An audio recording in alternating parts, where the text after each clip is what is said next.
Hello, my name is Mike, and in this video you join me outside of the all-new 2021 Kia Seltos.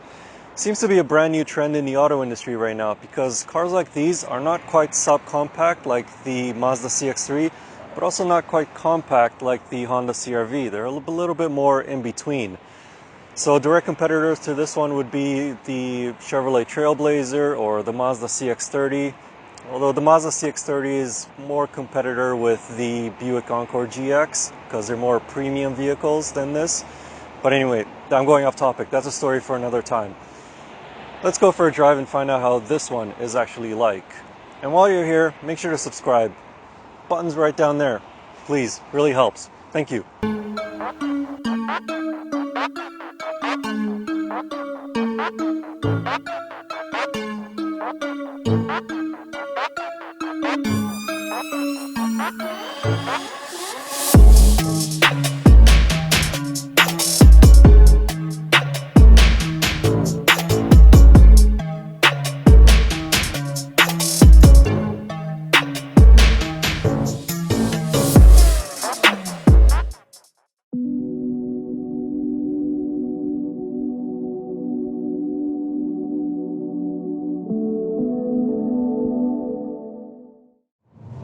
There are two engines available with the 2021 Kia Seltos.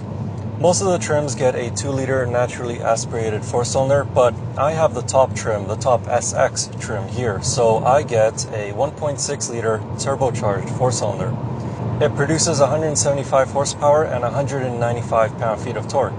And the great thing about it being turbocharged is that all the peak torque is at low RPMs. So as soon as you put your foot down, you instantly get the torque to get you going.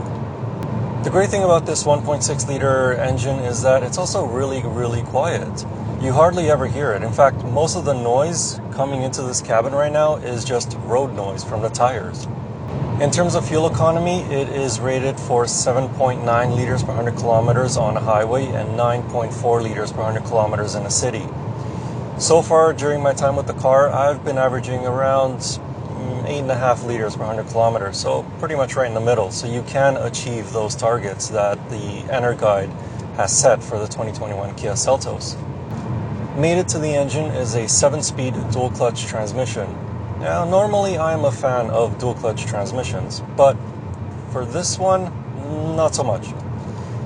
The shifts are just fine. They're nice and smooth. The problem is that they're slow. By dual-clutch transmission standards, they're quite slow. Mercedes-Benz, Volkswagen, hell, even Mitsubishi, when they had the dual clutch in the Lancer Rally Art and the Evo 10, those transmissions shift much faster than this one does. But of course, Mitsubishi decided to kill off the Rally Art and the Evo 10 and did go away with the dual clutch altogether. But anyway, I'm digressing. That's a story for another time. What I'm trying to say is that this transmission is smooth, but don't expect it to be very quick. In terms of driving enjoyment, it's not really meant for that. This is a city runabout type of vehicle, so steering is very light, not much feedback to the driver, but that makes it easy to maneuver around roundabouts like I just did back there, or in parking lots or really tight city streets. The steering is direct, so I'll give it that, but like I said, not much in the way of feedback. And it does have all-wheel drive, or it is available with all-wheel drive and a lock in the center. So if you do get stuck in some deep snow, you should be able to get out no problem.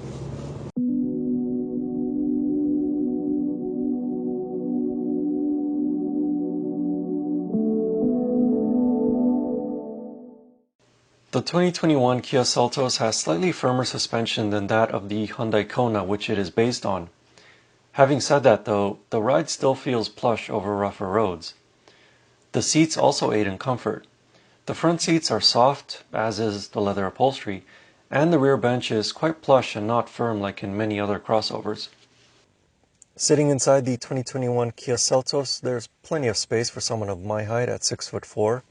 Obviously, I got plenty of headroom and plenty of legroom, but I did slide the seat a bit further back than normal, so if there's anybody of my height sitting behind me, your knees are probably going to hit the back of the seat. but the back seats do recline, although it's a little bit awkward. However, if you're more normal height, say 6'2", 6 feet, then you'll have no problem sitting back there. And further behind the back seats, you find that the Seltos has one of the biggest trunks in this class with 752 liters of cargo with those rear seats up and 1,778 liters of cargo with those rear seats folded. Back to the front, it is very well laid out as it usually is in Kia and Hyundai vehicles. Hyundai obviously owns Kia, so a lot of the same components are shared between the two companies. This top SX trim gets a 10.25 inch infotainment screen, very responsive, very good graphics, and you also have a few physical buttons right underneath it. Climate control is very easy to understand. I'd be surprised if anybody gets confused using that. And there's also wireless charging underneath. And also this top SX trim also has heated and ventilated front seats, which the controls are right here next to the shifter. And it also has heated seats in the back, I should mention. Oh, and also one more thing that I really like. I like the designs of the speaker covers. They just look cool.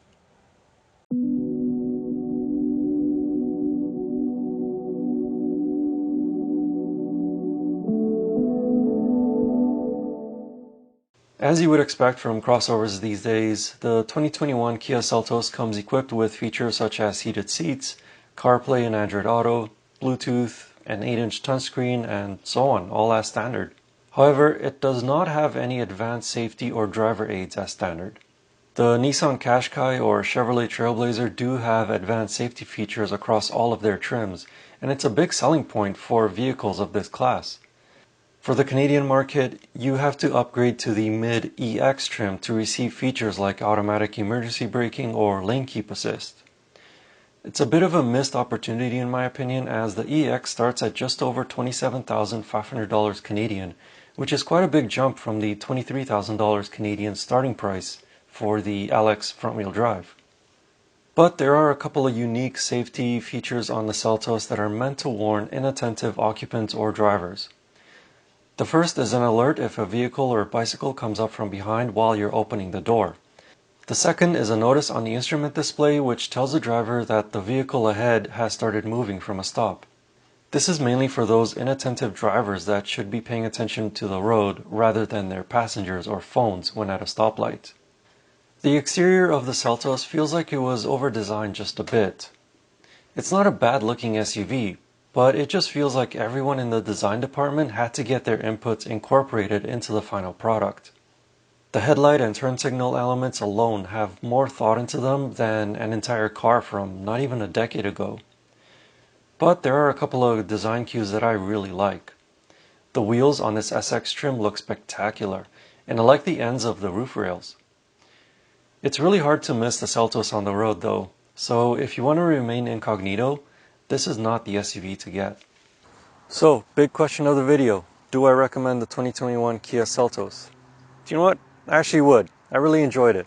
But I wouldn't recommend this SX trim. I'd actually go for the one below it, the EX Premium. Because you're going to get a lot of the same features that this one has, except for the heads-up display and the Bose speakers. And obviously the engine and transmission are going to be different. But you're going to be saving a few $1,000s in the process. Other competitors to look at is the Chevrolet Trailblazer and maybe the Mazda CX-3, although if you go for the top trim of the CX-3, it's going to be closer to $35,000, $36,000 Canadian. So just be aware of that. But anyway, if you want to know more about the 2021 Kia Seltos SX, I wrote a comprehensive and detailed review of it over on my website, which you can find the link in the video description. And as always, I will see you in the next car or truck, or it's probably going to be an SUV again next time. Anyway, thanks again for watching, and don't forget to subscribe. Button's right down there. Just click it. Please. Thank you. Thanks again for watching. See you next time.